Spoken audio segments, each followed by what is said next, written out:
राम। जय बागेश्वर धाम सरकार की, जय बालाजी महाराज की। एक बार फिर से आप लोगों का मेरे चैनल में स्वागत है। इसके पहले मैंने सुंदरकांड का 8वां भाग आप लोगों को सुनाया था। कैसा लगा आप लोगों को? उसमें इतना सुंदर छंद था, छिक कर ही दिग्गज ढोल मणि। कैसा लगा आप लोगों को? कमेंट बॉक्स में ज़रूर बताएं। जो देखें, कहाँ से वीडियो देख रहे हैं ये भी बताएं। चलिए हम लोग आगे वीडियो शुरू करते हैं। प्रभु की कृपा भाई सबका, जो जन्म हमारे सुफल बाजू। बार बार पद लागो, विनय करयो दस शीस।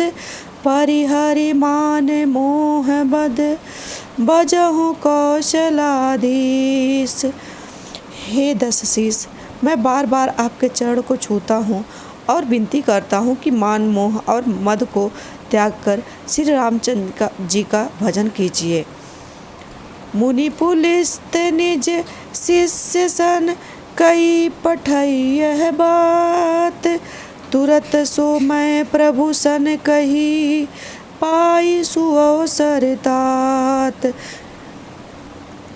प्रभु की कृपा भाई सबका, जो जन्म हमारे सुफल बाजू। यहाँ दोहे के बाद मैंने संपुट का प्रयोग किया है।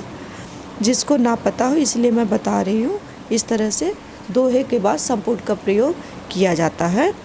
मुनि पुलिस्त जी ने अपने शिष्य के हाथ यह बात कहला भेजी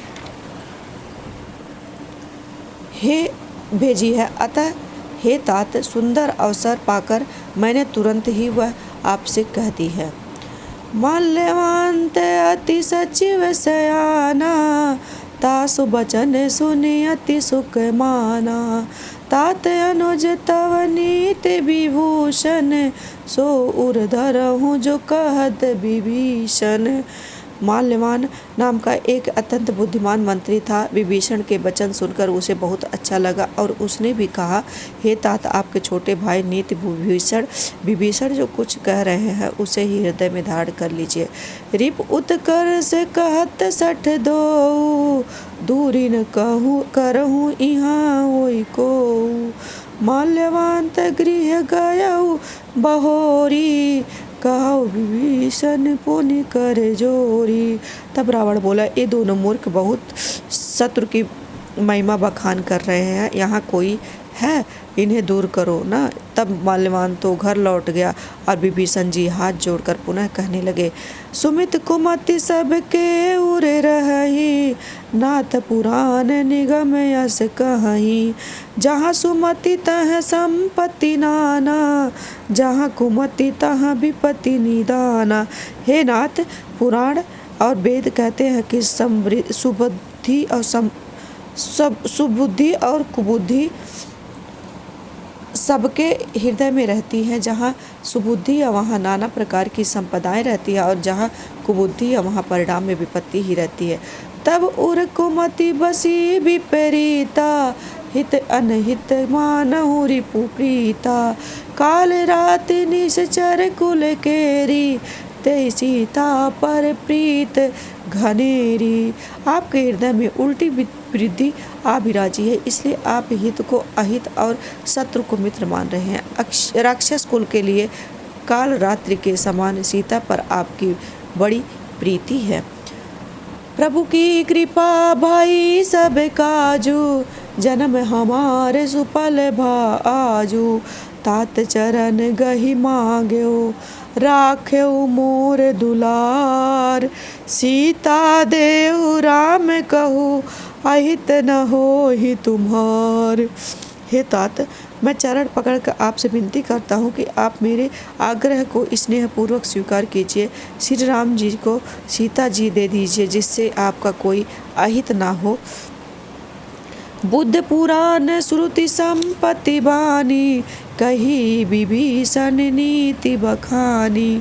सुतत दशानन उठा रिसाई, खल तो ही निकट मृत्यु अब आई।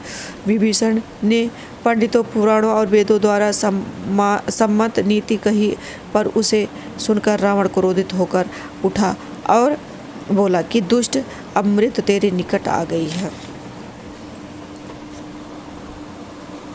जियसि सदा सठ मोर जियावा, रिपुकर पक्ष मूढ़ त्वहि भावा, कहसिन खल अस को जग माही, भुज बल जाहि जिता मैं नाही।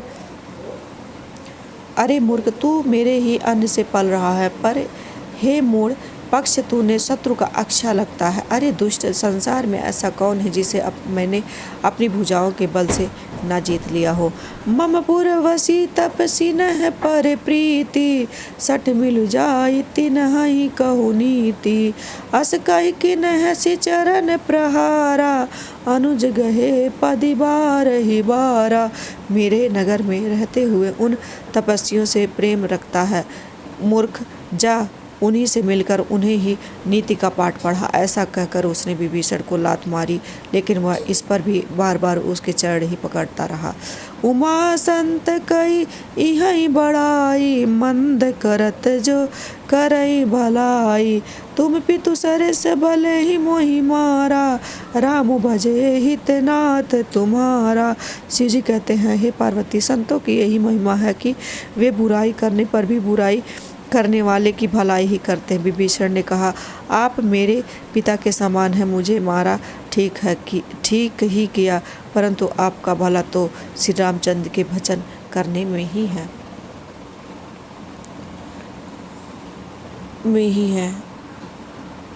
होकर हे भगवान मेरी रक्षा करो कहते हुए श्री रामचंद्र जी के चरणों में गिर पड़े।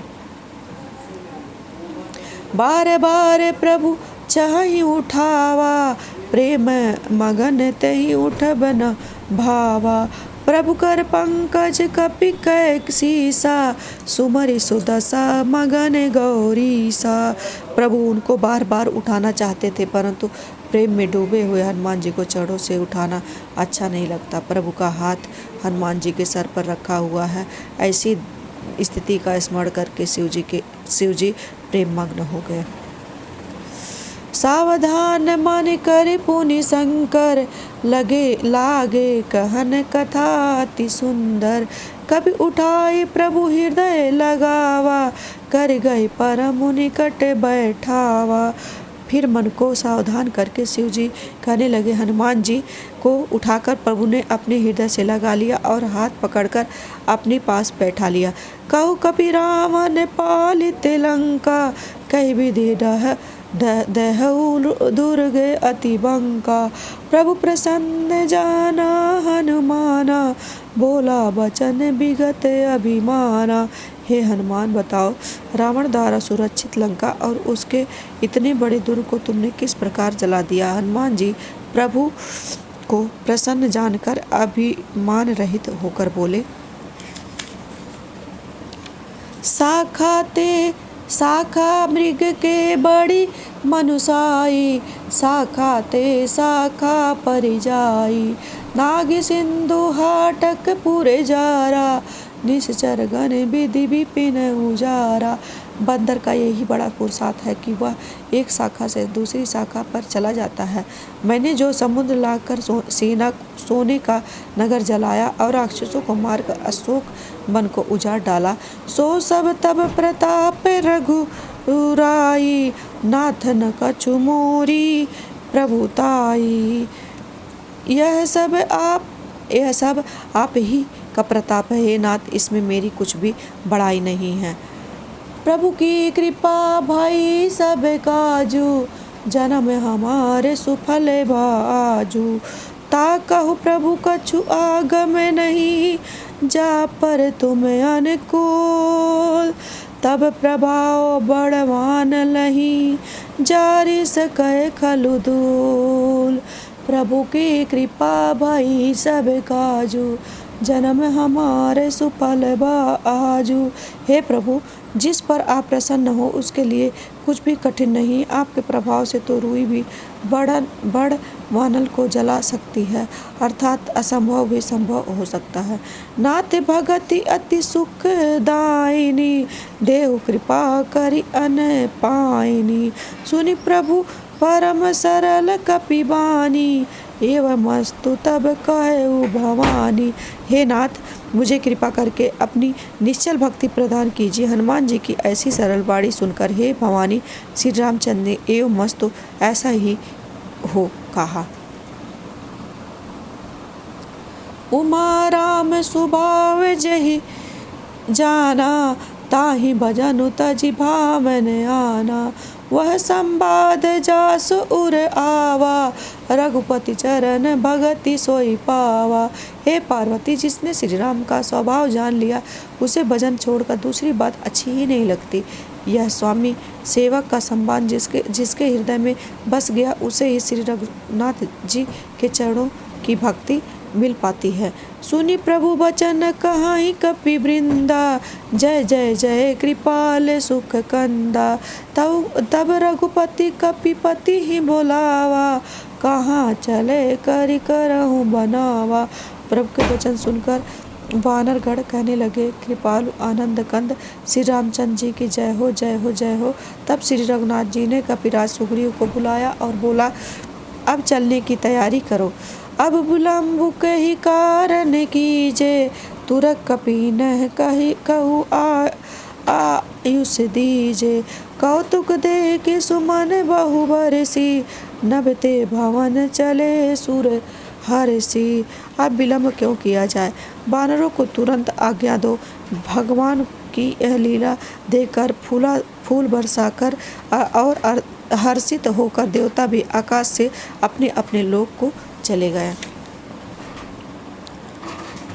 प्रभु की कृपा भई सब काजू, जन्म हमारे सुफल भय आजू। कपिपति बेगी बुलाए, आए जो तब जूत। नाना बरन अतुल बल, बानर भालु बरूथ। वनराज सुग्रीव ने शीघ्र ही बानरों को बुलाया तो सेनापतियों के समूह आ गए। बानर भालुओं के झुंड अनेक रंग के थे और उनमें अतुलनीय बल था। प्रभु पद पंकज नाम ही सीसा, गरजह भालु महाबल कीसा। देखी राम सकल कपि सेना, चितय कृपा करि राजीव नयना। प्रभु के चरण कमलों में सिर झुकाकर महान बलवान ऋष और वानर गरज रहे थे। श्री रामचंद्र जी ने वानरों की सारी सेना देखी, तब कमल नेत्रों से कृपा पूर्वक उनकी ओर दृष्टि डाली। राम कृपा बल पाई कपिंदा, भय पक्ष जूत मानो गिरिंदा। हर्षि राम तव कीन पयाना, सगुन भय सुंदर शुभ नाना। राम कृपा का बल पाकर वानर मानो पंख वाले बड़े बड़े पर्वत हो गए। तब श्री रामचंद्र जी हर्षित होकर प्रस्थान किया। उसे समय अनेक सुंदर और शुभ शकुन हुए। जसु सकल मंगलमय कीर्ति, तासु पयान सगुन यह नीति। प्रभु पयान जाना बैदेही, फरक बाम अंग जनु की देही। जिनकी कीर्ति सब मंगलों से पूर्ण है, जिनके प्रस्थान के समय सुकुन होना ही नीति है। प्रभु का प्रस्थान जानकी जी को भी पता लग गया। उनके बाएं अंग फड़क कर मानो कह रहे थे कि श्री रामचंद्र जी आ रहे हैं।